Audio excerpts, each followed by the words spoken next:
Esse episódio da Gregário Cycling é oferecido por Fazenda Santa Julieta Bio. Alimentos orgânicos direto do produtor.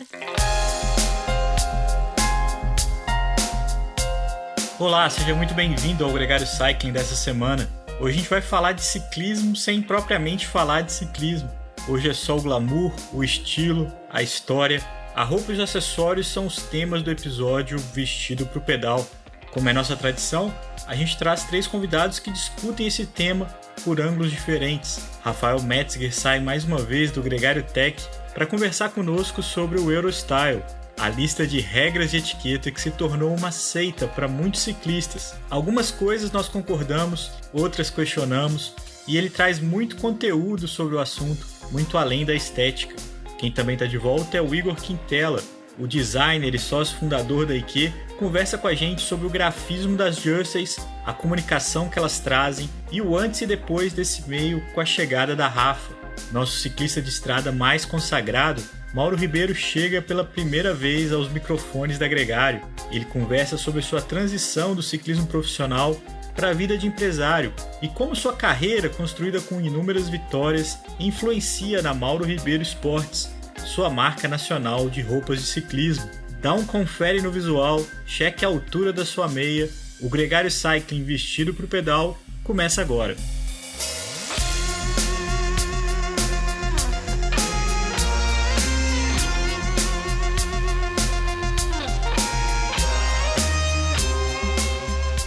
O Gregário Cycling Podcast é apresentado por Ultra Coffee. Performe o seu melhor nos treinos, estudos e trabalho. Ciclovia do Rio Pinheiros, a ciclovia que revoluciona o jeito de pedalar em São Paulo. Saiba mais sobre nossos parceiros na descrição desse podcast.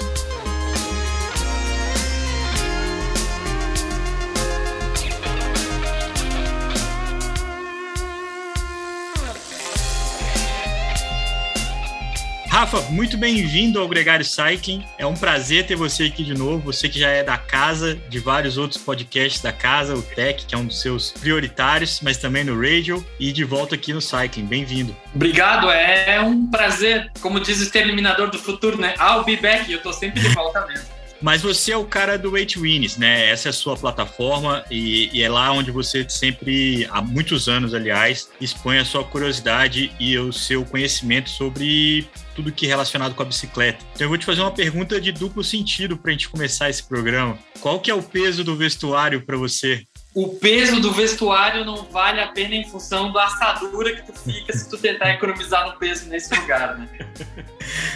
Mas é uma tecnologia, né, cara? É uma coisa que merece muita atenção e até mesmo valorizar as coisas que acontecem, as inovações que são apresentadas, né? Nesse aspecto, relação peso e roupas, no geral, o que eu sempre considero são as roupas para o inverno, né? Que elas, sim, acredito que o peso, principalmente depois que tu tira e tu tem que guardar, e quanto elas são foldable, né? Quanto tu consegue minimizar o tecido delas, é essencial. Mas no dia a dia, camiseta, bretelle, meia, o peso para mim é descartável. Eu sempre fui pelo conforto e pela qualidade, pelo feeling, se dá ou não algum tipo de atrito com a pele, se machuca, se incomoda. Então, sempre fui testando vários e a gente sempre tem quem anda de mais de uma modalidade, né?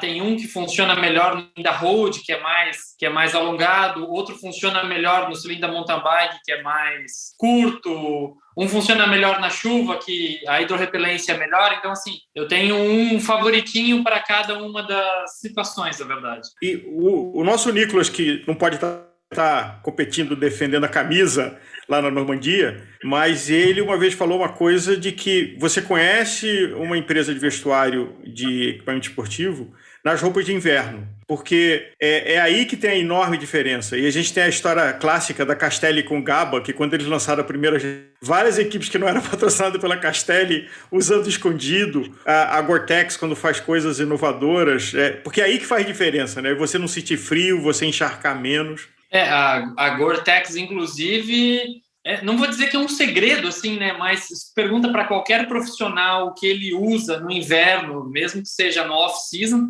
várias vezes, se tu pesquisar na internet, tu encontra ele usando uniformes não oficiais, tu consegue ver nitidamente que é Gore-Tex, mas não é o layer do sponsor normal, né? Não precisa nem ir muito longe. A Ineos esse ano ainda mudou de fornecedor do vestuário e nos casacos tem usado do ano passado, porque é o que atende, é o que melhor atende, vamos dizer assim. Ainda no tema, todo mundo que é muito viciado por peso tem aí um nicho, tem também um outro nicho que é o Eurostyle, que é onde a tecnologia que você tanto conhece se encontra com o vestuário e aí cria toda uma fantasia, todo um folclore.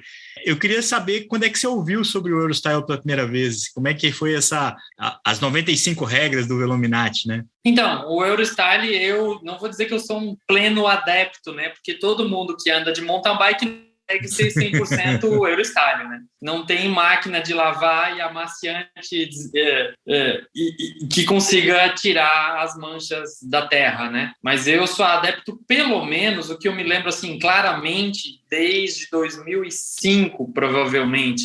Porque antes dessa época, inclusive, era muito difícil tu encontrar produtos que fossem brancos, exceto a fita. Tu não encontrava camisetas que fossem brancas, tu não encontrava sapatilhas que fossem brancas.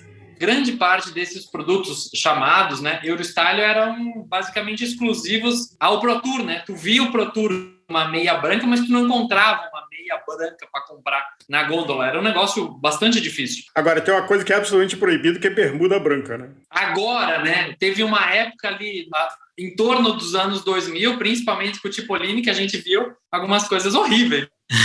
Alguns campeões mundiais ainda dão uma derrapada nesse sentido, né? Mas o short preto, que é uma das teorias, né? Uma das regras, encampou bem e combina, e fica legal mesmo, de fato. Mas, por exemplo, os líderes das grandes voltas ainda usam também bretelle rosa, bretelle amarelo, e aí é uma farra. Uma coisa que você falou que eu achei curioso é sobre não ser tão dedicado às regras do Eurostyle, né? Uma coisa que eu nunca entendi muito bem é o porquê, e aí talvez você tenha até possa esclarecer essa dúvida, o porquê tanto chilique com a bolsinha do selim, cara? Por que esse é um trauma tão forte? Então, no meu ponto de vista, o porquê do preconceito com a bolsinha. E eu, inclusive, sofri com isso durante muito tempo, porque eu sempre usei a bolsinha, mas de tantas pessoas pegarem no meu pé, usava a bolsinha, eu falei, cara, eu vou começar a carregar todo esse monte de coisa dentro da camisa. E da camisa me incomodava pelo volume. Mas no final tu acaba de fato se acostumando e abandona a bolsinha. Então eu deixei para levar a bolsinha, por exemplo, quando eu vou numa prova no exterior que eu preciso de fato levar os extras, eu tenho que levar mais spare parts, eu tenho que levar 3 ou 4 câmeras de ar em vez de uma, entendeu? Eu ainda uso a bolsinha, mas no dia a dia eu a aboli. Ela fica lá no meu armário guardadinha para situações especiais. Agora, como tudo, bolsa de selim e bolsa de selim. Tem gente que anda com a mochila embaixo do banco, aí realmente é terrível, né? Tá levando quase que uma lata de refrigerante ali dentro. E por outro lado, dá pra gente ter o zen de como você pegar uma bolsa de uma cubagem pequena e colocar 2 câmeras, CO2 e um par de coisas, e de uma compressão assim que se balançar um pouco explode. Eu já vi ciclistas experientes que o jeito de dobrar a câmera, o jeito de tirar todo o ar dela e de você fazer uma coisa elegante, que ela quase desaparece embaixo do banco, eu acho que está no limite do Eurostyle aceitável. Você tem uma bolsa de selim que não está brigando com a estética da bicicleta. E o que acontece é que até as grandes marcas, né, até por revolta de muita gente, posso citar a Silca, a Rafa, começou a desenvolver linhas especiais para que as pessoas apreciassem mais esse acessório. Mas mesmo assim as pessoas acabam não usando. Mas a da Silca eu usei, é um trambolho. E quando tu abre ela despenca tudo e, para tu conseguir colocar bonitinha no meio do pedal é terrível. E eu até compro essa brincadeira, Rafa, porque eu sempre posto as fotos, por exemplo, da Annemiek van Vleuten que usa e falo, se você é mais Eurostyle que a Annemiek van Vleuten, você tá me mostra, porque eu não consigo acreditar, porque ela é a maior referência do ciclismo feminino hoje e usa sem o menor problema. Então isso é curioso. Eu acho até a gente falar, dar um spoiler, né? A Specialized, atrás, começou a lançar a linha, top de linha dela, com 2 parafusos atrás, que ela vendia os acessórios que se encaixavam perfeitamente na base do cilindro. Nunca pegou, é raro tu encontrar em loja e menos ainda tu ver alguém usando. A Session do lançou agora o Super Rap, que o pessoal usa na Gravel, que é a releitura daquele original que existia antigamente, que era simplesmente a faixa da Silca, né? Então, talvez o Gravel a gente comece agora a ver de volta esses alforges, essas coisas que ficaram banidas, né, por muito tempo do ciclismo no nosso cotidiano. E até o triatlon manteve usando pela necessidade de ter um volume de suplementos, de coisa que um triatleta ciclista precisa carregar, ele de fato precisa de espaços de carga, e as bicicletas de triatlon evoluíram para entregar isso. Mas, Rafael, talvez onde tenha mais tecnologia é o forro. O forro ou o pad da bermuda ou do bretelle. Sim. O que você, como um cara informado, curioso, que viaja, que vai a feiras, viu evoluir no forro? Eu vou contar a minha experiência pessoal, tá? Não me entendam de forma negativa em função da minha percepção enquanto consumidor. O que aconteceu? As marcas dos bretelles que eu uso foram evoluindo. O padding foi diminuindo também. A espessura do padding também foi encolhendo. E eu fui naturalmente comprando as versões melhores, as versões mais racing. Em algum momento, há uns 5 anos atrás, eu tive que andar para trás e voltar a comprar os modelos de entrada, porque o padding ficou tão racing que ele não me atendia mais. Então, hoje eu curto muito quando eu vou comprar um novo bretelle, tu vê assim, aquele modelo meu top da galáxia, o mais caro, eu vou lá e eu já consigo identificar com o olho que ele não vai me atender. Eu não sei se é a bunda que não é calejada, mas essa é a minha percepção enquanto consumidor. Mas respondendo a tua pergunta, nas feiras, durante muitos anos a gente viu o padding virar um sofá gigantesco, depois o padding foi de volta afinando, porque começou a tecnologia, né?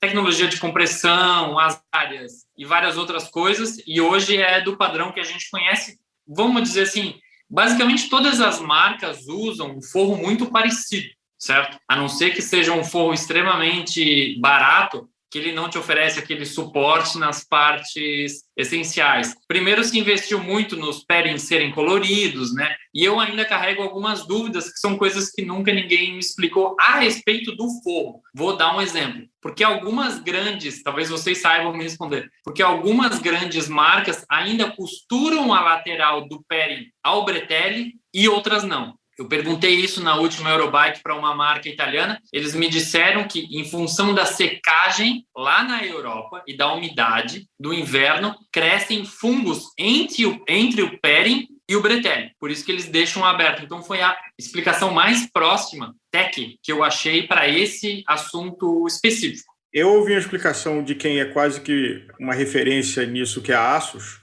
Eles resolveram lançar um dos modelos dele que não tinha costura, era que você tem uma circunstância entre o seu movimento na bicicleta, o movimento do pé e o seu corpo. E de que ter menos costura permite um pouco mais de movimento e menos atrito. Ele acompanha melhor o movimento. Eu tenho exatamente a mesma impressão. Da marca em questão que eu uso é a Asus. Parece que o padding fica colado ao teu corpo. O bretelle é o que mexe entre os cilindros. Ou seja, tu não tem nenhum dano ao teu corpo, porque a parte tua não está friccionando, o que está friccionando é o tecido do próprio bretelle, entendeu? Sim. Uma experiência que a gente teve de conhecer a Berenice, que é um dos maiores fabricantes de padding do mundo, como holding, tem 3 empresas diferentes. Uma coisa que me chamou a atenção é o cuidado do uso da bermuda, ou do bib, ou do bretelle, pela modalidade que você vai fazer no sentido do seu ângulo no selim e na bicicleta. Então, o seu ângulo no mountain bike é diferente do seu ângulo no triatlo, que é diferente do seu ângulo na estrada. E, portanto, a costura do padding tem que levar isso em consideração. Ele tem que ser mais rodado para frente ou para trás para ele estar no local da sua posição de pé. Que é uma coisa que não tinha me ocorrido, mas faz todo sentido, né? Você pegar a bermuda de mountain bike e andar no triatlon, ela está assumindo uma posição de sentada que não tem nada a ver com a posição que você vai estar usando. Até porque no mountain bike tu move muito mais o corpo em cima da bicicleta e tu bate a tua nádega, né, contra o selim bem mais vezes do que na road, que é bem mais controlado, né? O movimento é bem mais linear. E ainda sobre o pairing, uma coisa que eu notei nos últimos anos, antes, a costura era sempre linear entre o bretelle e o pairing. Nos últimos anos ela passou a ser em zigue-zague nas marcas top de linha, né?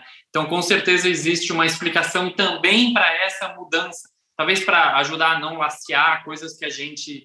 todo mundo já teve um bretelle que laceou, né? Agora, e outra coisa, Rafael, no Aerostyle, a altura do canote da meia. Essa eu levo bastante a sério. Eu sei também. Mas por que eu uso alta? Não é em função, sendo bem honesto, eu não uso em função do Aerostyle. Como eu transpiro muito, e eu transpiro muito na careca, eu transpiro muito no antebraço, na mão, na perna, na nádega, em tudo, o suor chega na sapatilha. Então, quanto maior a minha meia, menos a minha sapatilha fica encharcada no verão. Então, eu sempre tento usar uma meia que não seja assim numa base sintética, que tenha algodão, que de fato absorva, porque quando eu chego do pedal, a meia dá para fazer assim, ó. Mas aí a altura é a altura regulamentar no começo da batata da perna? Eu uso na metade da batata, porque eu não sou nenhum poste, né, de altura, eu só tenho 1,70 m, então se usar a meia vai ter 50 centímetros. Né? Ô, Rafa, com tanta tecnologia, com tanta coisa a ser pensada, como é que você reconhece, como é que você avalia o nosso mercado em relação ao mercado gringo, principalmente na entrega do vestuário? Já tem coisas que valem, tem coisas ainda que não valem. Como é que você avalia? Eu gosto de testar, a gente até estava offline, né? Posso dizer, comentando a respeito disso. Eu gosto de testar todas as marcas das quais eu tenho acesso, mesmo que isso implique eu ter que comprar. Porque depois que tu testa o bretelle, tu consegue... Por exemplo, o bretelle tu consegue ter uma ação muito rápida dele, entendeu? O que eu sempre digo, ter um bretelle que te dá um certo nível de conforto na primeira semana é fácil produzir hoje. Tu ter um bretelle lavado e secado na secadora depois de um ano em perfeito estado é uma coisa ainda cara no Brasil. Mas eu acredito que em termos de camisa de ciclismo a gente produz camisetas tão boas quanto as das marcas, ou até camisetas melhores do que das marcas internacionais, até porque o que é produzido no Brasil é bem mais voltado para o nosso clima, mas eu acredito que o bretelle a gente não chegou ainda naquele ponto em ser considerado top de linha, a gente está próximo. Até porque é uma peça de engenharia bastante complexa e a gente que acompanha como consumidor vê o quanto, mesmo as marcas líderes, mexem com coisas estruturalmente importantes, né? No passado eram vários painéis, diminuiu a quantidade de painéis, aí depois como é que você faz, atira o suspensório, como é que você posiciona o padding, é um infinito de evolução tecnológica muito complexo e só para quem tem volume e tradição, que a indústria brasileira ainda tem empresas admiráveis, mas não tem o tamanho das empresas italianas que estão fazendo isso para o mundo inteiro. Sim, eu acho até, eu tenho acompanhado com bastante atenção, principalmente esse movimento que tem acontecido nos últimos 3 ou 4 anos em relação às alças, né? Então, num espaço de tempo tão curto como nos últimos anos, eu tenho testado as alças cruzadas, as alças com estabilizadores nas costas, as alças que começam na metade do glúteo, e sinto uma total diferença de como tu fica posicionado na bicicleta, única e exclusivamente em função da alça. Então, eu tenho vários bretelles, quando eu uso um na road e eu uso outro, tu desacostuma a arrumar a alça, por exemplo, porque hoje as alças basicamente não trabalham mais. E daí tu usa o modelo que era da alça antiga, ela ainda fica enrolando, tu fica mexendo, ou ainda tu tem que abrir a camiseta para reposicionar elas. Então eu acho que as alças evoluíram muito nos últimos anos e elas têm um fator muito importante na percepção do consumidor da qualidade do bib ou do bretelle, né? Agora, já que estamos falando do guarda-roupa inteiro da cabeça aos pés, um assunto que não é muito da cultura nossa brasileira, e eu acho que tem um mau entendimento, que é a camiseta usada por baixo da jersey, ou principalmente o base layer. Sim. Qual é a tua opinião e qual é a tua prática de uso do base layer? Eu já perguntei para vários amigos ou vários profissionais ou pessoas que a gente troca informação. Todo mundo diverge sobre esse assunto. Eu coloco primeiro o base layer e o resto todo por cima. Mas é como eu me acostumei a usá-lo. Grande parte das pessoas usa o bretelle, o base layer e a camiseta. A lógica é quando você precisa ir ao banheiro, fica mais fácil a operação de desvestir. Mas a minha pergunta é usar ou não? Porque tem um conceito que fala assim, nossa, mas a gente mora num país tropical, você mora no sul do Brasil, onde é menos tropical, mas de qualquer forma ainda é um lugar quente. Tem a percepção errada de que o base layer é só um elemento de quando está frio. O que você aprendeu sobre o uso do base layer e a função dele? O base layer de qualidade no verão, da cor certa, é extremamente benéfico. Eu me acostumei a utilizá-lo. Mesmo no calor, né? Mesmo no calor. Parece mesmo no calor. Mas como tem vários modelos de base layer, então aqueles que a fibra é bem espaçada, aquele de fato é para reter o suor, e como eu transpiro muito, o base layer me ajuda demais a não ficar encharcado. Entendeu? Então, porque tu consegue abrir, o base layer seca muito rápido. Eu me acostumei a usar o base layer claro também no verão. Aliás, nisso conecta outra experiência que foi curiosa, que é manguito de verão, de você usar pela proteção UV. E na minha experiência, se você está fazendo um pedal plano de velocidade, onde você tem o efeito do vento, você sente menos calor com o manguito do que sem o manguito, que é uma coisa, não é intuitivo, mas faz sentido. Faz porque total você não sentido. tem a pele atuando exposta diretamente ao sol. Você tem uma camada de proteção, mas que deixa a pele transpirar. Ela não sufoca. Mas isso aí também não é uma regra Eurostyle. Você não deveria usar. Manguito eu não uso em nenhuma situação. Brincadeira. Não. Como eu transpiro, o manguito fica encharcado. Então tu pega o vento e frio.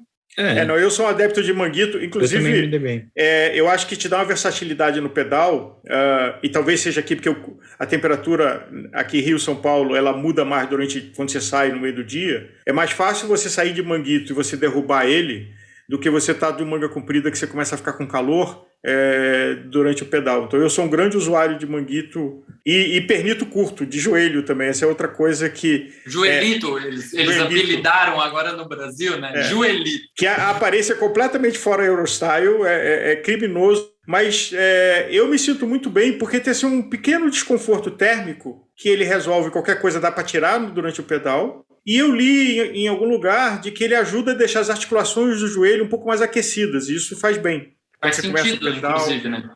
Então, como eu nunca tive pedal há 45 anos e nunca tive nenhum problema de articulação do joelho, não sei se é isso, mas eu sei que eu sou um heavy user de joelhito. O nome é terrível, a aparência é terrível, mas eu acho que é um acessório de vestuário bem interessante. Tem uma peça que o pelotão profissional usa com muita frequência, que é a peça única. O nome também é terrível, macaquinho. Eu já usei, da Asus, inclusive, só que o que não faz sentido? Considerando que tu use um macaquinho em funções da aerodinâmica, se tu for utilizar um macaquinho, colocar as tralhas, tudo que tu tem que carregar. Então, grande parte dos macaquinhos não tem todos os bolsos traseiros, certo? Então, para mim não faz o menor sentido. Pois é, mas sabe o que ele faz sentido? E se você olhar no pelotão profissional, a grande maioria dos ciclistas usam uma peça única. Porque o conforto de como essa peça veste no seu corpo... Agora, o que eles têm? Eles têm gente a cada 15 quilômetros entregando coisa para ele. Então, eles estão de bolso vazio o tempo todo, salvo o domestique, que tem que se meter, botar dentro do capacete, atrás da orelha, dentro da meia, o gregário. Eu sou um adepto, inclusive tive essa conversa quando eu estava associado a uma marca de trazer ou não trazer para o Brasil, e todos que vieram venderam. É claro que a peça única tem um desafio muito grande, você tem que estar em forma, porque senão você fica uma salsicha enlatada. E com todos os detalhes, cintura e de excesso que você não quer que as pessoas percebam que você tem. Mas eu tive dificuldade... Desculpa, eu tive dificuldade em escolher porque eu uso um tamanho de bretelle e outro tamanho de camisa. Então isso para mim foi ponderante, entendeu? Mas sabe que eu tenho duas peças, e aí aqui a gente não é patrocinado para dizer, mas uma é da Asus, que é o Houdini, e outra é da Panormal, de que quando eu estou em forma eu uso Porque a roupa desaparece. Eu acho que nessa agradável abobrinha que a gente está tendo aqui, a função de verdade da boa roupa é você não lembrar dela, né? Do frio, do calor, do suor, ela resolver anatomicamente de temperatura e você não perder. Porque você pedalar com uma bermuda ruim, aquilo te tira o foco, você fica. Uma roupa do tamanho errado. Quase. Não é impossível, mas te tira um monte de energia e de foco do que você está fazendo. Ô, Rafa, mais uma vez, um grande prazer ter você aqui com a gente. Eu acho que sempre soma muito. Hoje não foi diferente, cara. Muito obrigado. Valeu, o prazer é todo meu. Vocês perceberam que eu, como vocês e como todos os ciclistas, estou sempre comprando sapatilha nova, bretelle novo, camisa nova, achando que é mais rápido, mais bonito, mais aero, e só estou piorando a performance, entendeu? Mas a gente tem fé que a gente vai ser melhor em função da roupa, com certeza.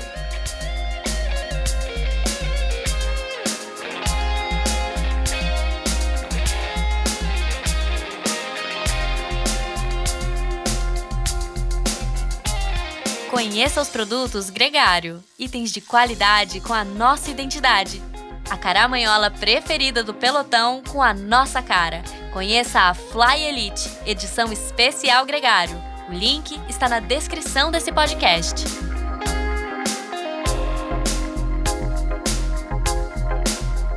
Tá aí, você acabou de ouvir o Rafael Metziger, que também participa com a gente do Gregário Tech.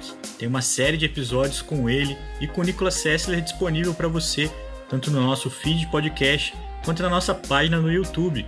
Agora a gente conversa com outro ciclista, outro convidado que retorna ao programa, Igor Quintela.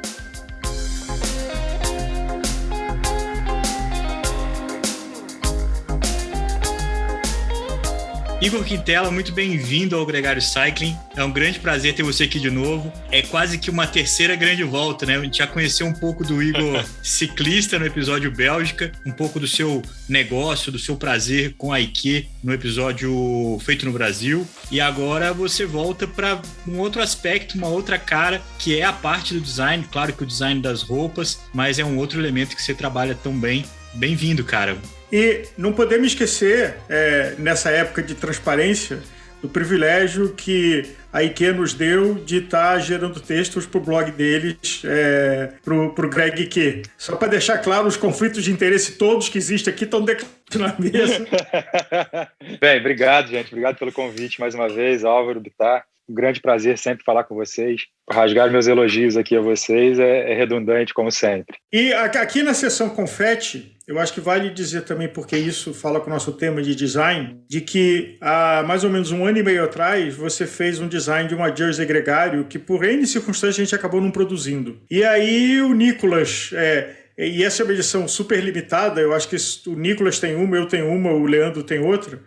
E o Nicolas postou usando e deu uma demanda que tem planos aí. Mas o que eu acho que ilustra aqui é o seguinte, que design bom não envelhece. Então acho que essa é uma coisa da gente falar de jersey e falar de vestuário de ciclismo. E é uma roupa técnica, mas também tem o lado do design, tem o lado de você estar bem vestido. Eu acho que é um bom início de papo falar sobre essa atemporalidade do design. Eu acho que teve um dos 2 programas que a gente fez, eu falei sobre esse cara e vou falar de novo, porque ele é um cara que rege meio que a minha cara como designer, que é o Máximo Vinelli. E o Máximo, ele sempre dizia exatamente isso, Álvaro, que a atemporalidade do design diz a que cargo o design veio, né? Ele desenhou a logo da American Airlines lá na década de 60, não me lembro muito bem, e é uma logo extremamente simples, que são 2 A's maiúsculos desenhados em helvética, bold, e escrito American Airlines, tudo junto. A única coisa que diferencia uma palavra da outra são as cores, que é uma palavra em vermelha, a outra em... E ele jurava de pé junto que era uma logo que nunca precisaria ser redesenhada, de tamanha perfeição que a marca tinha. Acho que 4 anos antes do Max morrer, que foi acho que 2017 ou 2016, ele redesenhou a própria marca da American Airlines, provando uma temporalidade que foram mais de 40 anos com uma marca. Isso é uma coisa, para os dias de hoje, praticamente impensável, né? E isso acaba não trazendo uma identidade para a marca. Eu acho isso muito preocupante sobre o aspecto do design. essa volatilidade que o design vem se criando em cima dele, né? Acho que o mundo do ciclismo ele está aí para provar exatamente o contrário. As coisas mais clássicas do ciclismo da década de 70 e 80 são as coisas que, entre muitas aspas, tá? Estou falando muito sobre o aspecto de opinião, fazem mais sucesso até hoje. Todo mundo quer ter uma jersey com uma faixa no peito, escrito alguma coisa, com uma tipografia clássica. Isso nos leva, né, e nos resgata, década de 70, Molton, várias marcas extremamente famosas dentro do ciclismo, que eram confeccionadas de forma extremamente simples, e muito porque na época você não tinha a capacidade de fação que você tem hoje, como sublimação, estamparia, etc. As jerseys eram todas feitas de merino e era tudo costurado. Então, você pegava a tipografia, não era uma estampa, eram letras costuradas em cima de outros tecidos. Daí a simplicidade do design e uma coisa que tomou uma carga temporal. Então, temos algumas marcas hoje vanguardistas, né, no sentido de trazer uma nova visão de design para o mundo do ciclismo, porém, todas elas buscam, na minha opinião, exatamente a mesma coisa, que é a coisa mais simples possível para poder trazer uma notoriedade e uma elegância a um esporte que a gente sabe que tem toda essa carga. Cara, Igor, tem uma coisa que mudou no tempo que eu frequento e observo o ciclismo. Você tem um vestuário que é para uso casual. Durante muito tempo, você só tinha o vestuário de equipe para usar, e o vestuário de equipe é um vestuário que, antes de mais nada, é uma peça de propaganda. Ele não necessariamente é o melhor design, mas é o melhor jeito de encaixar todas aquelas marcas com os pesos de cada dinheiro que está entrando. Totalmente verdade, no entanto que quando a gente volta, né, às décadas do século passado, todas essas jerseys que eu estou citando e todos esses livros que eu comentei contigo, quando você abre, eles parecem cards, são só marcas em cima de marcas, de patrocínio, etc, etc. E hoje você vê um movimento no sentido contrário, que é você ter a casualidade dentro do ciclismo. E aí eu acho que eu vou jogar toda a culpa em cima dela.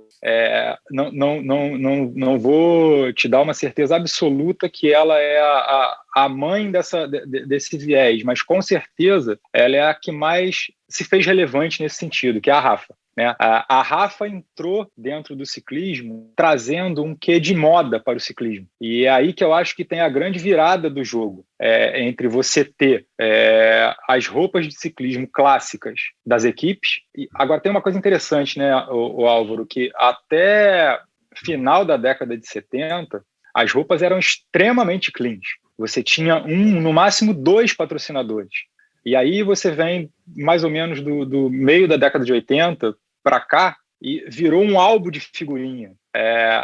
Algumas jerseys, na minha opinião, até poluídas até demais da conta para poder dar sustento, né, à equipe. E tem uma diferença, Igor, que eu queria te perguntar, que é a seguinte: na história da Rapha, ela era uma coisa extremamente cool e ela entende, inclusive eu estava vendo no documentário do Con Simon, que ela deslanchou quando ela entrou na Sky. E ali teve o casamento entre o estilo, o casual, o clássico, com o racing, com a vitória, com toda a tradução que é um ciclista campeão usando a blusa. Quando você olha para trás, você vai ver que o que a gente vai lembrar é a camisa Molteni do Merckx, a camisa Peugeot, a camisa do Bianchi do Coppi, a La Viclair do Renault, muito associado a quem ganha, vamos dizer assim, aos grandes heróis, ao que os heróis usam. Uhum. Como que é isso, para você que desenvolve?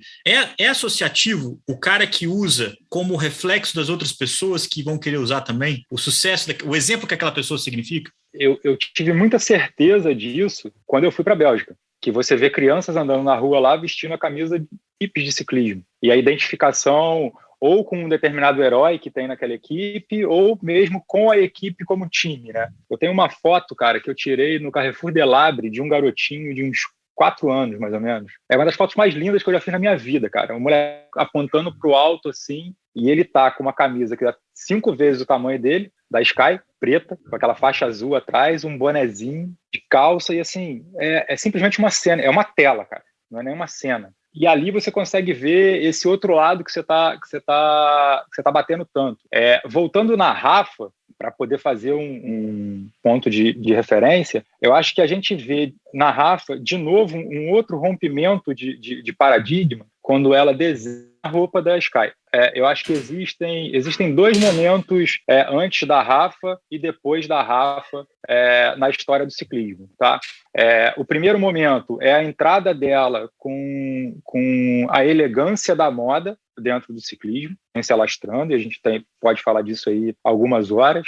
E o segundo grande momento para mim, que ela rompe com um padrão, foi quando ela entra na Sky. Porque quando ela entrou na Sky, ela trouxe um design minimalista para provar para as pessoas, por A mais B, que não é o tamanho da logo que faz a sua marca aparecer, e sim como ela é colocada na superfície. As camisas da Sky, elas eram de uma elegância absurda, onde você tinha um patrocinador master no peito, que era a Sky, e todos os outros patrocinadores dispostos no peito da camisa, pequenos, mas pareciam tanto quanto a Sky. E aí vai uma briga que eu tenho com todo mundo que quer desenhar camisa e às vezes até procuram a IKEA para fazer camisas personalizadas e querem, porque essa logo tem que ter esse tamanho. Assim, gente, olha só, calma, não é o tamanho da logo, e sim é como ela vai escada. Às vezes a logo colocada em uma cor só, ela vai sobressair muito mais do que se ela tiver colorida, porque ela vai brigar menos. Trago um pouco da experiência do mercado publicitário, né? De quando eu fiz varejo grande parte da minha carreira como publicitário. E você entendia que, assim, cara,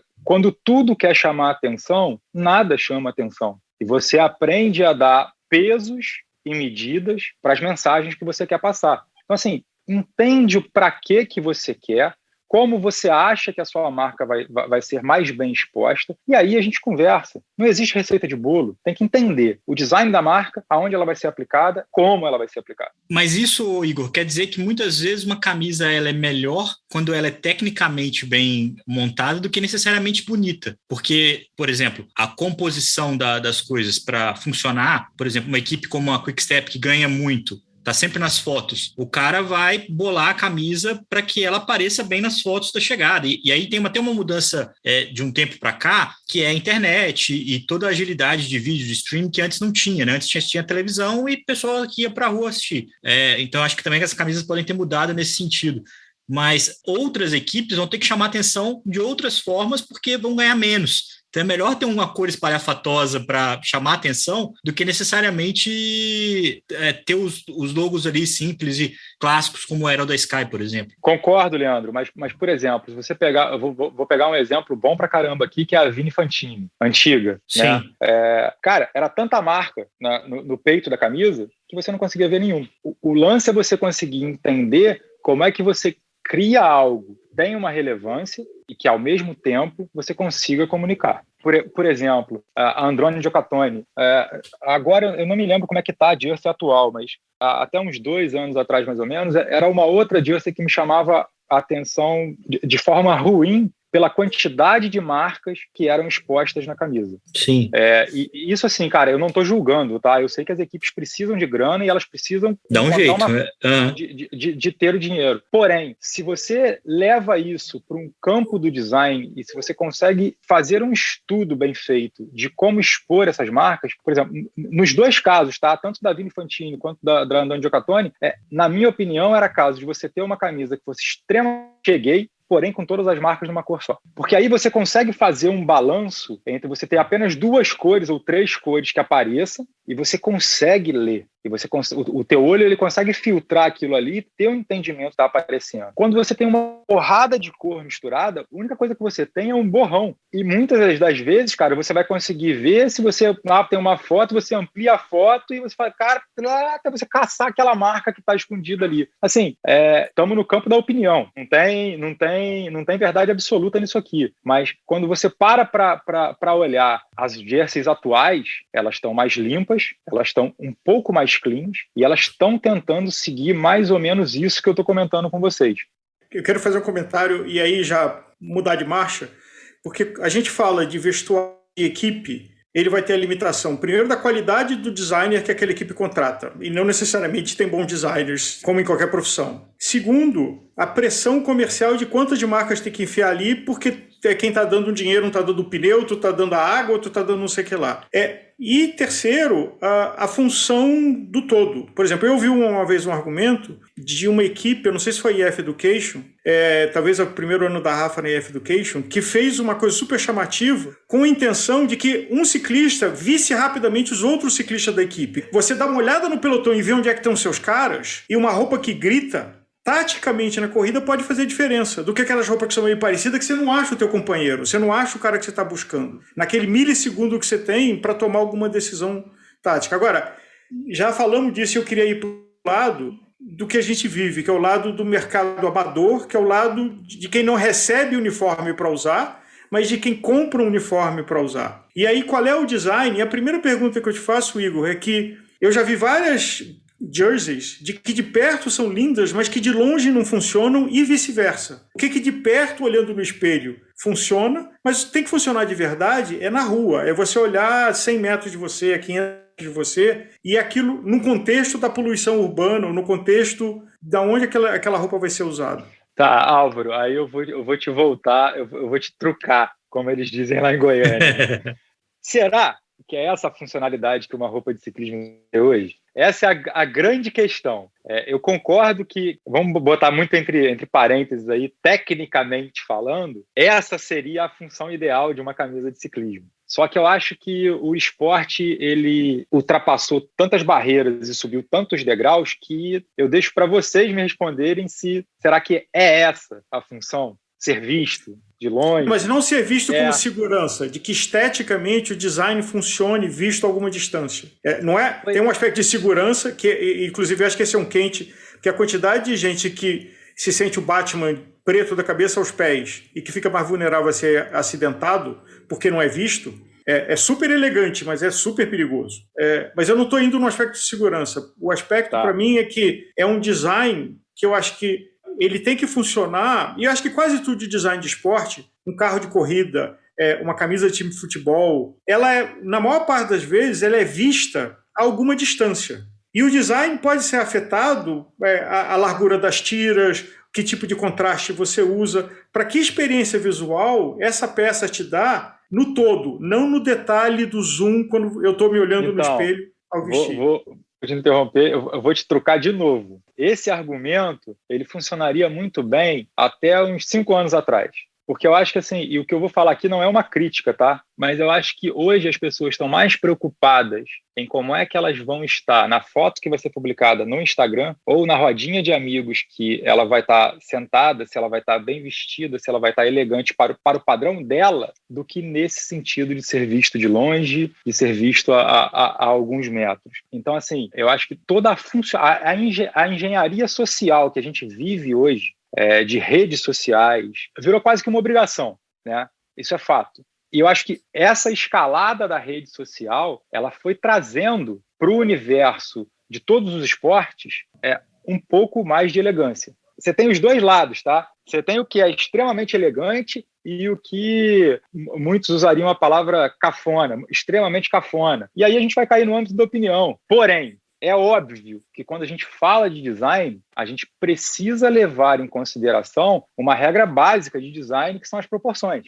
E quando tudo isso que você falou nos traz para esse local, de conseguir mostrar para as pessoas, de frente ou de longe, a possibilidade de ser visto e de ser bem entendido, né? Por exemplo, ontem eu vi uma jersey da MAP, que eu achei, assim, cara, extremamente sensacional o design. Os caras conseguiram colocar um M no peito da camisa, passando pelas mangas, que você olha e você acha simplesmente que aquilo ali é um desenho aleatório, geométrico. Mas se você for parar para ver, eles pegaram um M em diagonal e encaixaram na frente da jersey, todo cortado. Aquilo ali é de um primor de design, assim, e de fabricação, porque, cara, falo para vocês com categoria, tá? É difícil pra caramba você conseguir fazer um negócio daquele e mandar aquilo ali, mesa de costura, e sair certo.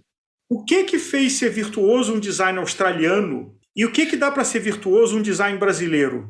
Eu acho que, assim, tanto o design australiano quanto o design brasileiro, eu vou falar outra coisa polêmica aqui, tá? Eu não vejo um DNA de design. Eu vejo um DNA no design italiano, eu consigo ver um DNA no design nórdico pesado, eu consigo ver um DNA no design inglês. O design americano, para mim, ele é pasteurizado. Não é que ele seja ruim, tá? Ele simplesmente é pasteurizado, porque eu acho que é tanta gente do mundo todo que vai para lá fazer, exatamente, que vai para lá fazer design, que o negócio ele meio que anda sozinho e tem várias vertentes. No nosso caso e no caso da Austrália, eu acho que os designs são excelentes, tá? Nós temos uma escola de design, cara, que, na minha opinião, design gráfico, a gente está entre os melhores do mundo. Porém, é o seguinte, eu acho que é muita gente que vê muita coisa, que gosta de muita coisa e que tenta fazer mixes diferentes para oferecer para o público. Aí você pega, né? Vamos pegar na Austrália, você vai pegar a Ataquer e você vai a MAP. São completamente diferentes, completamente opostos e completamente lindos dentro da sua proposta. Óbvio que, na minha opinião, e aí eu vou para uma opinião comercial, tá? A MAP vai ter muito mais profundidade que a Ataquer, é uma coisa muito mais clássica. Ela vai conseguir agradar uma quantidade maior de pessoas do que a Ataquer, que é uma coisa contra a cultura. Então, finalizando a tua pergunta, quando a gente traz para o design brasileiro, você tem um movimento muito pequeno ainda no Brasil de marcas que buscam um primor em design. Mas tem. Hoje já existe um movimento no Brasil que você vê isso e, cara, para mim é extremamente gratificante ver um negócio desse acontecendo. Embora eu ache que ainda não conseguiu se entender como é que você vai transformar ativos brasileiros em design para o mundo. Porque tudo que a gente vê como ativo gráfico brasileiro, para nós... É borboleta, bananeira, arara... É o calçadão de Copacabana, é o Cristo Redentor, é a calçada de São Paulo. Por exemplo, o grande papa do design para mim hoje no Brasil, não é que ainda é o papa do design não, mas eu acho que fez um grande movimento de design e que transformou o design de moda brasileiro conhecido no mundo, foi o Oscar. Apesar de todo mundo virar para mim e falar, mas o Oscar, o design é nórdico, aquele design é nórdico. Cara, olha só, de onde veio a inspiração dele, de onde ele traz as coisas dele, bicho, isso aí para mim pouco está importando. Importa para mim o resultado que ele conseguiu colocar no mercado. Eu bato palma de pé. Ô Igor, qual que é a sensação que você, quando você idealiza uma bicicleta, uma jersey, qual que é a sensação que você gostaria que a pessoa que vai usar sentisse ao olhar e ao colocar aquela jersey? Ao olhar, eu quero. A gente faz produto para as pessoas desejarem. Então, acho que o olhar, o cara, eu gostaria de falar assim, puta, eu quero. E o usar seria o eu não quero tirar. Ou eu esqueci que estou com ela.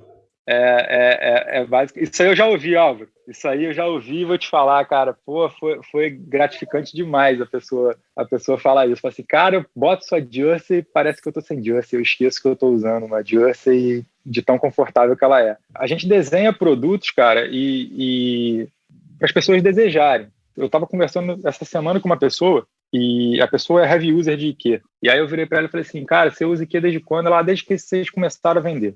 Legal. Eu falei assim, você já sentiu diferença na jersey? Aí ela, não. Eu falei assim, a jersey que você veste já mudou 3 vezes. Aí a pessoa, oi? Eu falei assim, a jersey que você veste, ela já teve 3 alterações, porque a gente acredita que tudo sempre pode melhorar. Para mim, ela tem que ser imperceptível para o cliente e a única coisa que as pessoas devem dar às marcas é a primeira oportunidade. Eu tive um professor de propaganda que dizia isso pra gente assim, é praticamente uma lei, né, no mercado de comércio. Fazer a primeira venda é mole, difícil fazer a segunda. E então hoje, dentro de uma estrutura de criação de produto e de design, né, a busca é por estar sempre desenhando coisas que sejam relevantes para as pessoas, isso eu acho que é o principal, tá? E cada vez mais confortável. Então, esse lance da relevância, cara, eu fui aprendendo isso ao longo da minha carreira como publicitário e a chave caiu de tudo quando me convidaram para fazer uma palestra sobre indústrias gráficas no Encontro Brasileiro de Indústrias Gráficas, para falar sobre mídia impressa. Isso tem uns 5 anos atrás só. E eu cheguei lá para falar e eu falei assim, bicho, como é que eu vou falar para esses caras? Porque, cara, é uma indústria que está fadada à morte, né? Não tem outra explicação. Porém, cara, se você olhar sobre a ótica da relevância, tudo que é relevante vai continuar sendo impresso. A Bíblia. A Bíblia, provavelmente, ela nunca vai deixar de ser impressa. Eu não sou religioso, tá? Mas ela não vai deixar de ser impressa por quê? Porque ela é um símbolo. As pessoas andam na rua com uma Bíblia debaixo do braço para demonstrar a sua religiosidade. Ela precisa do produto físico, impresso. Essa, para mim, é uma das grandes provas de que tudo que é relevante é imortal. Então, acredito eu que se a gente conseguir continuar produzindo coisas que sejam relevantes para a vida das pessoas que praticam o esporte que a gente ama pra caramba, cara, a marca só tende a ganhar cada vez mais espaço e aí o céu é o limite.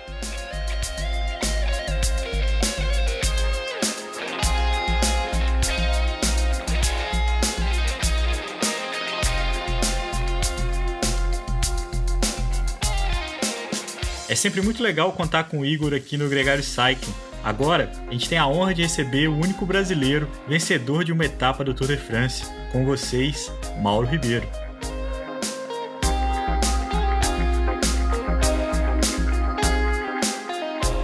Mauro, muito bem-vindo ao Gregário Cycling. A gente, claro que sempre enaltece os seus feitos, sua história como ciclista, a vitória da etapa do Tour, a vitória na Paris-Nice, a sua presença nas 5 monumentos. Isso também é um feito que eu sempre admiro muito toda vez que eu relembro. Mas hoje aqui a gente está para falar sobre um empreendimento, uma aposta sua, que é a Mauro Ribeiro Esportes. Antes de mais nada, muito bem-vindo aqui com a gente, né? Porque esse que é o mais importante, é um prazer ter você aqui. Eu que agradeço essa oportunidade, eu sempre escuto as matérias que vocês fazem e acho super interessante como vocês abordam o sujeito e espero que essa entrevista também seja bem produtiva para todo mundo. Como é que foi essa transição? Quando que o Mauro esportista se tornou o Mauro empresário? Eu sei que não foi no primeiro momento, teve uma transição. Como é que foi que isso aconteceu? Olha, na realidade, a história ela começou já em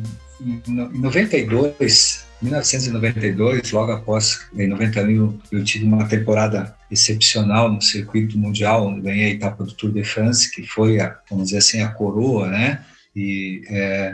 Mas eu estava já extremamente bem postado nas competições, eu já fazia parte da equipe, vamos dizer assim, os titulares dos titulares para fazer todos os eventos de maior importância. E em 93, a gente era patrocinado pela Mavic e já tinha surgido um interesse da direção na época para ver se eu não ingressaria, vamos dizer assim, nesse lado de consultor e desenvolver o mercado na América Latina para a Mavic naquele momento. E eu tive uma reunião com eles e eu falei que era ainda um pouco precoce, porque eu ainda gostaria de continuar a competição, né? E eu tinha uma facilidade de desenvolver. Eu já trabalhava, eu participei no desenvolvimento do câmbio eletrônico, a geração Mavic.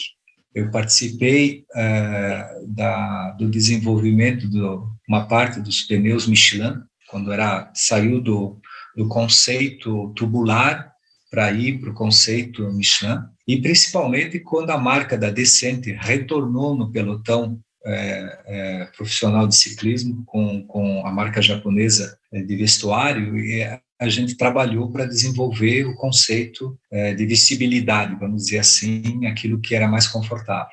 Então já tinha essa percepção. Quando eu decidi parar a minha carreira, foi em 98, eu voltei para o Brasil, eu fiquei praticamente 6 meses no Brasil e tive um convite para retornar, morar na Europa, e aí já como um consultor. E eu fui me instalar na Suíça, aonde eu trabalhei com a marca Bianchi, e dentro desse conceito existia a marca de vestuário da Castelli e os óculos da Rudy Project. Então eu me ocupava do desenvolvimento comercial da região francesa e italiana, e com o tempo eu comecei até discutir os problemas que existia em relação à adaptação do conceito, cada país cada sociedade ela tem as suas particularidades, né? Não é uma regra para todo mundo, né?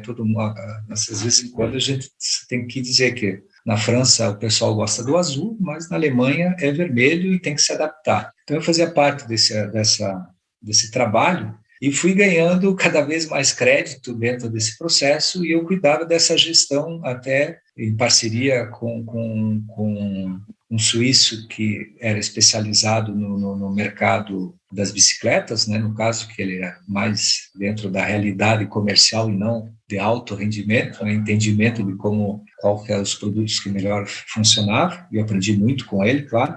E isso durou 2 anos e meio. Né? E aí veio um novo momento da própria Bianchi, que foi comprado por um grupo sueco. Aí, ao mesmo tempo, a Castelli também foi comprada por um grupo de investidores, e aquilo foi mudando tudo, e com isso criaram novas regras, né? E aí houve um momento de reflexão. Tinha o convite para ficar, para trabalhar junto com a Bianchi, direcionamento, mas minha esposa é francesa, mas ela falou assim, entre a Suíça e o Brasil, eu prefiro o Brasil. E daí, naquele momento de decidir, houve essa ideia, um dos consultores naquele momento falou, você tem uma sensibilidade tão grande, você nos ajudou muito a entender, ele falou, por que você não cria a tua própria marca? E as coisas aconteceram daí.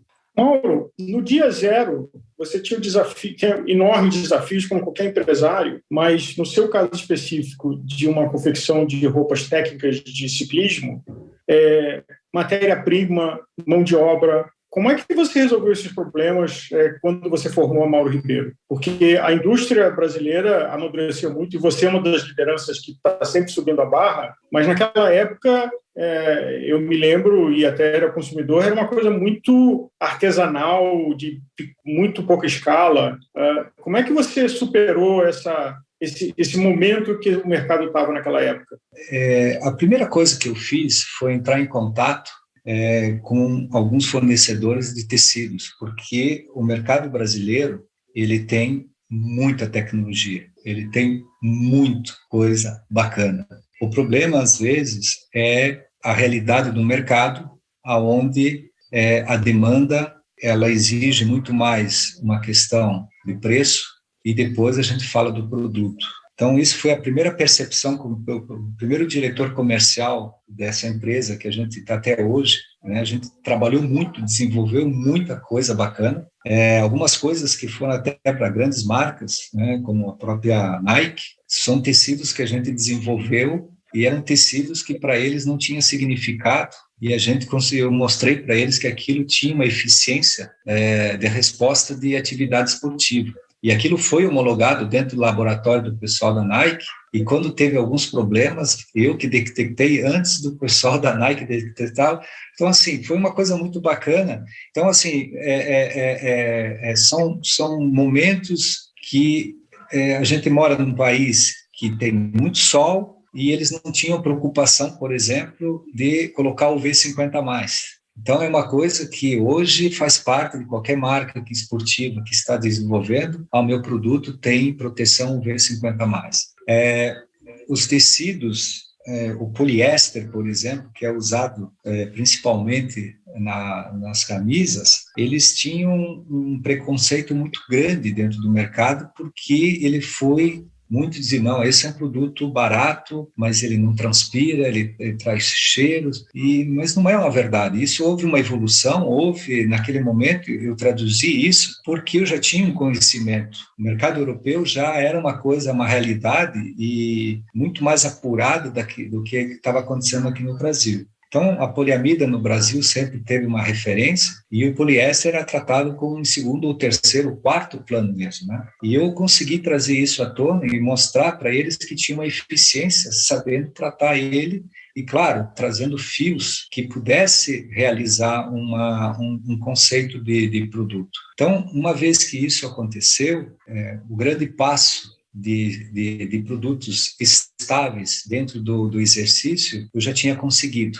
Eu sempre digo que o ciclismo é um esporte que ele diz, você tem que ter o contato de uma lingerie, a durabilidade de um macacão de motocicleta e a durabilidade de um produto que é indestrutível. Então, para você conseguir essas três relações, você tem que pesquisar, tem que correr atrás, e eu sou um cara que realmente eu nunca sei, eu sempre estou perguntando e sempre quero aprender. Então, nesse sentido, a gente procura a sempre estar idealizando e criando alguma coisa diferente para ser diferente. Então, para mim, é muito prazeroso a gente conseguir construir alguma coisa onde o setor, pelo menos do ciclo, se espelha para que a coisa avance. Então, essa é uma parte que foi resolvida praticamente em 2 ou 3 anos. Difícil você ganhar a confiança de uma indústria, porque é sempre aquele grande desafio, a indústria pequena não tem a infraestrutura e a grande não entra dentro dos cálculos financeiros, né? Mas quando eu consegui conversar com a direção e explicar para eles que aquilo seria muito mais um laboratório de percepção e sim de know-how, a ficha caiu e daquilo em diante eles me deram carta branca. E eu posso dizer para você que muitos produtos que estão no mercado hoje, com uma quantidade que eu posso dizer que para eles é muito satisfatório, nasceu dessa relação que a gente começou naquele tempo.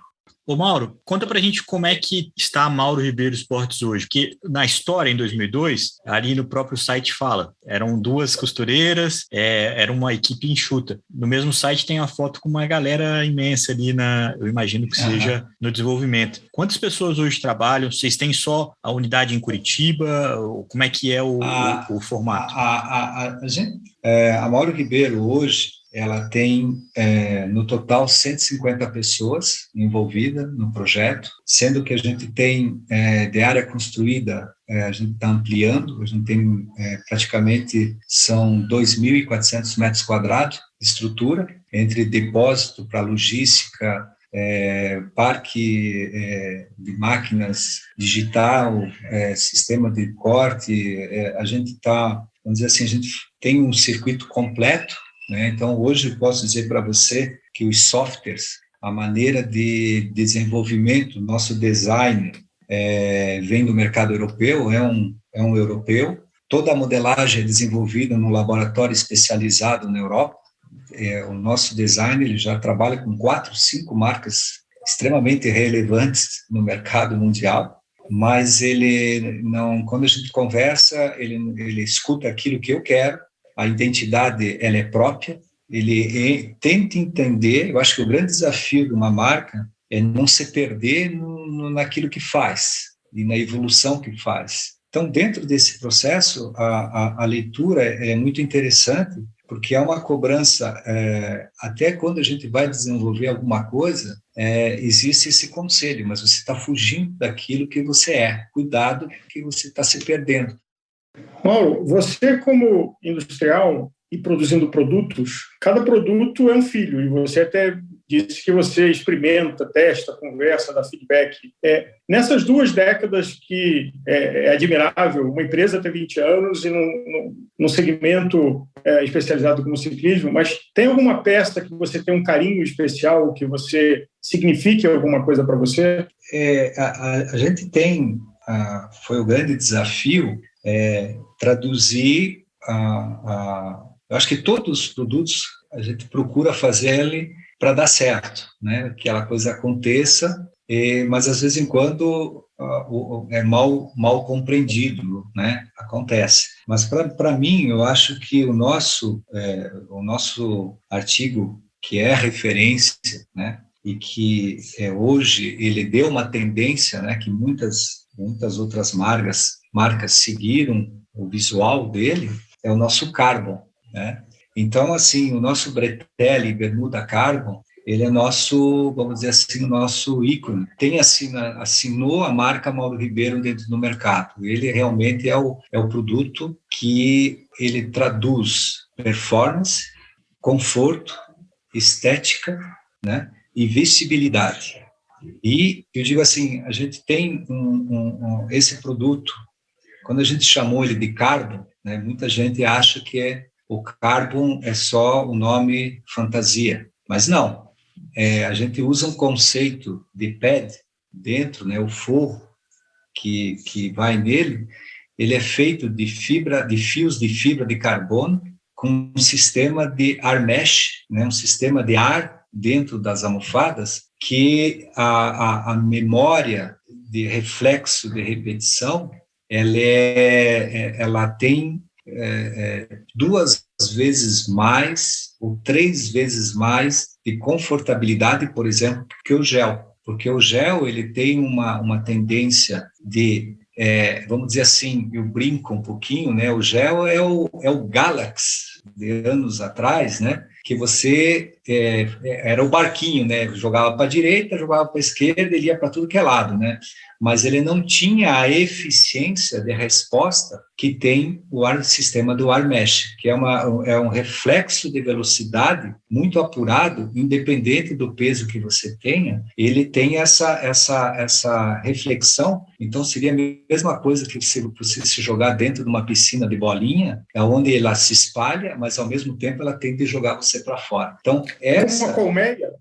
Esse é um conceito de acabamento que ele é patenteado, né? Só o nosso fornecedor que tem essa identificação. É um trabalho muito fechado e é um produto realmente que traduz a imagem do que é o carbo. Você recentemente fez uma edição especial da camisa que remetia à sua vitória no Tour, da RMO, né? Você fez a MRS. Qual a importância, ou melhor, eu até sei essa resposta, mas qual que é a frequência com que as pessoas que usam o Mauro Ribeiro Esportes não conhecem a história do Mauro Ribeiro?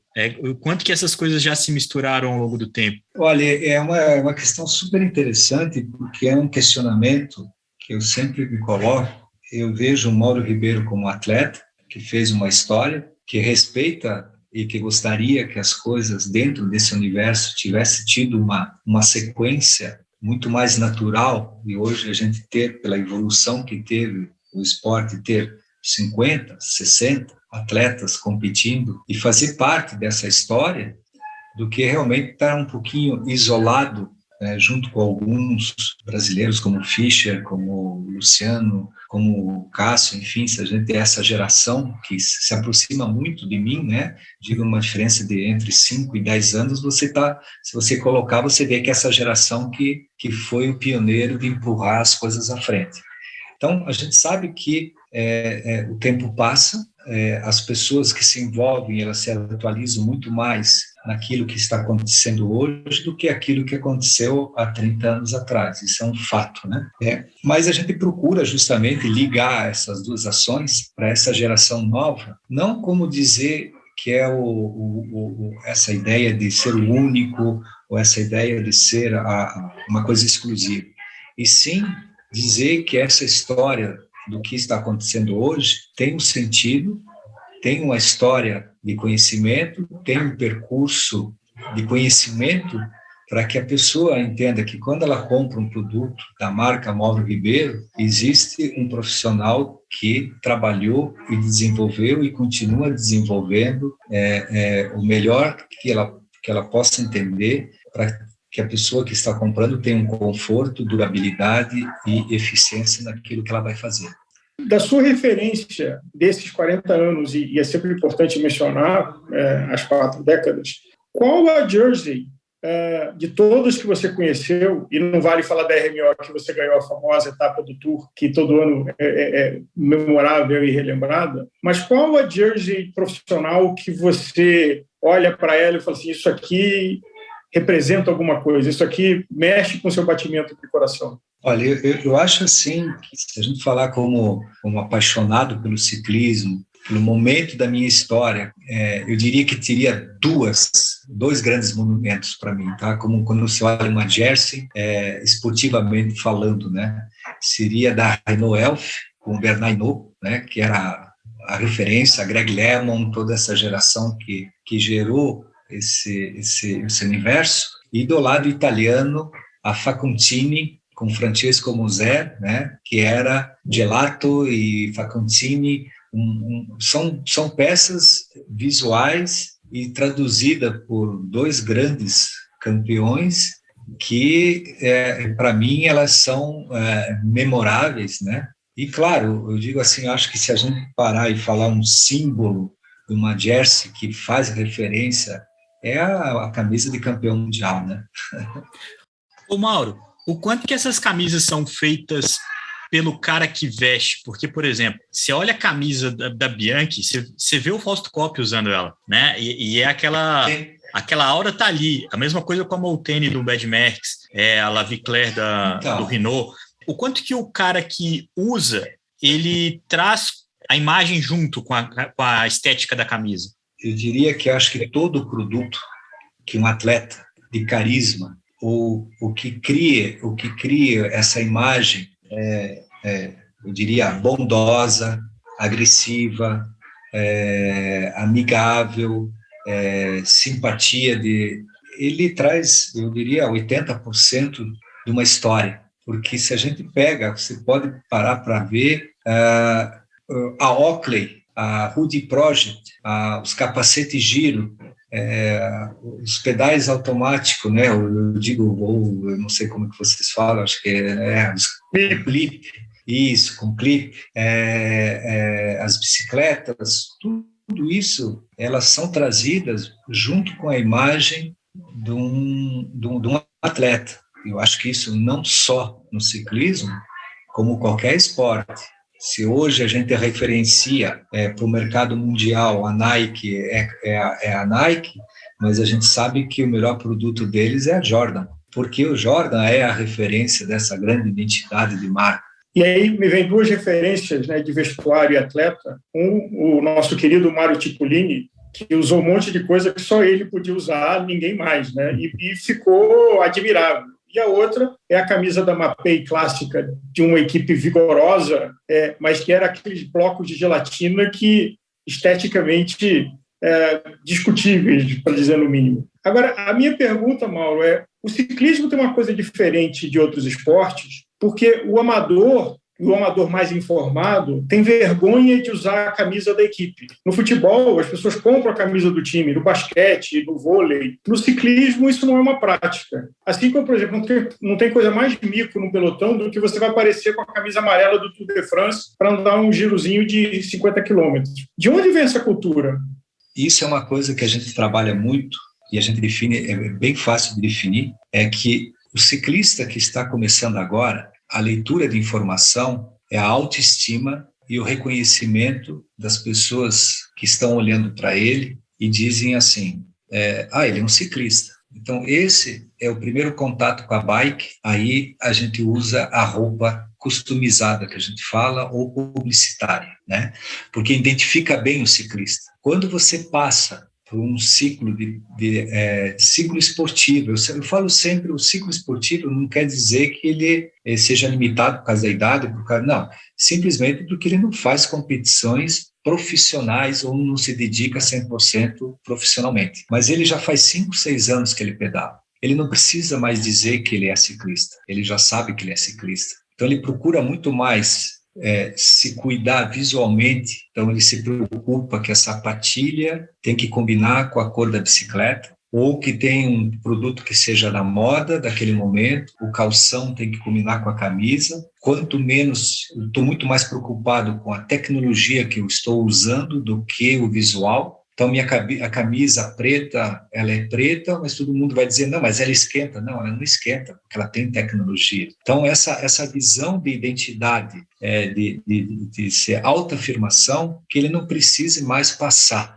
Isso não fica careta, Mauro? Quando você veio lá dos anos 90, onde o Mario Cipollini era o rei aí, como o Alvo falou, mas tinha aquela jersey da Castorama, você tinha uma série o próprio Mapei, você tinha uma diversidade muito grande das cores que estavam presentes no pelotão, e hoje até tem uma retomada, mas o preto dominou os últimos anos, inclusive entre o pelotão e o Tour. Não é uma simplicidade, é autêntico isso, assim, não é meio bobo essa coisa de ter que abdicar de tudo quanto é cor e fazer o mais sóbrio possível? O intuito de um ciclista profissional, além de ter a performance, é ter a identidade de marca mais clara possível. Então, quando você pega, por exemplo, a camisa da Ineos. Da Ineos, né? Da Sky. Isso, Ineos.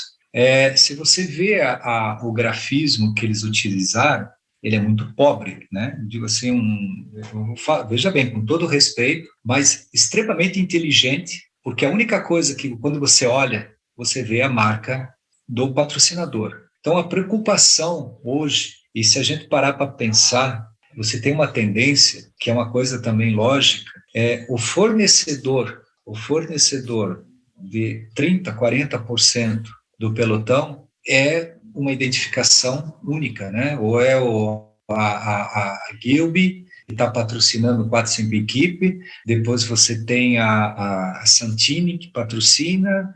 Então, você diz assim, o primeiro objetivo, quando você tem um manager que vai falar com o designer de uma empresa que vai trabalhar em cooperação, uma equipe profissional, o objetivo maior, eu quero visibilidade daquilo que está me pagando. Então, a maioria é justamente a neutralidade para cada vez mais chamar a atenção daquilo que eles estão focando, que é o produto, é aquilo que eles querem mostrar. Ô Mauro, a sua carreira como profissional, ela teve um começo e um fim. Agora, como empresário e como um desenvolvedor de peças de roupa de ciclismo, ela tem um horizonte imenso pela frente. O que te motiva? Qual que é a sua busca com a Mauro Ribeiro Esportes? Olha, primeiramente, eu não me vejo, eu acho assim, uma coisa que eu sou muito gratificante pela minha atividade esportiva, foi essa motivação. Eu trabalho com muitos jovens, né? Então, eu estou quase chegando aos 60 anos, né? Mas eu não me vejo parado, eu não me vejo. Então, assim, eu sou uma pessoa que não gosta de falar do passado, sou uma pessoa que busca o futuro, que quer fazer, quer entender o que está se acontecendo hoje. Vamos procurar entender, vamos se adaptar. Eu sou um cara cabeça aberta nesse sentido, eu não gosto de ficar achando que na minha época, porque isso, porque aquilo. Cada um tem a sua época, as suas dificuldades, a sua evolução, vamos evoluir. Algumas coisas acontecem e voltam, a moda, a roupa, ela é assim, né? A gente vê que as tendências vão e voltam, né? Isso no modo geral. Às vezes eu brinco e falo assim, se tivesse para assinar um contrato para 100 anos, eu assinava já. Então, assim, eu vejo, eu quero continuar com essa mesma paixão, esses mesmos desafios, que para mim é super bacana, ser competitivo, sabendo dos meus limites, mas eu sempre estou tentando melhorar. E eu acho assim que para a marca, a ideia é justamente cada vez mais ter o meu espaço e ter as oportunidades de demonstrar o trabalho que a gente vem fazendo e as coisas que a gente vai aprendendo e melhorar cada vez mais para o mercado e poder ter essa tradução do consumidor final, que ele seja satisfeito e que ele entenda que isso não vai parar por aí. Eu vejo realmente, assim, o meu limite é quando eu não puder mais, mas se puder mais, eu não vejo muito a curto prazo, não.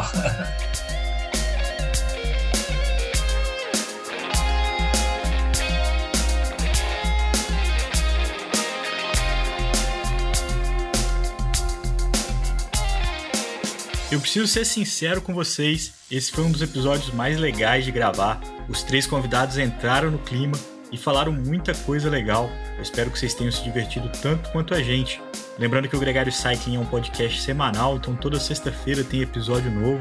Mas no feed Gregário tem conteúdo quase diário, feito especialmente para você. Tem o Gregário Radio, tem o Gregário Tech, tem o MTB Pass. Estreou nessa quinta-feira o primeiro episódio da série Efeito Placebo, onde o Nicolas Sessler e o Álvaro Pacheco recebem o Hamilton Rochelle e também o Brian Saunders para uma série de 3 episódios. Eles conversaram um pouco sobre o significado do placebo, como é feito os testes, como ter certeza que uma coisa faz realmente diferença para você na hora de tentar melhorar o pedal. O episódio número 1 já está no ar, o próximo estreia na próxima quinta-feira e você não perde tempo em ouvir, com certeza tem ali informações importantes para você melhorar a sua pedalada. Um grande abraço e até a próxima!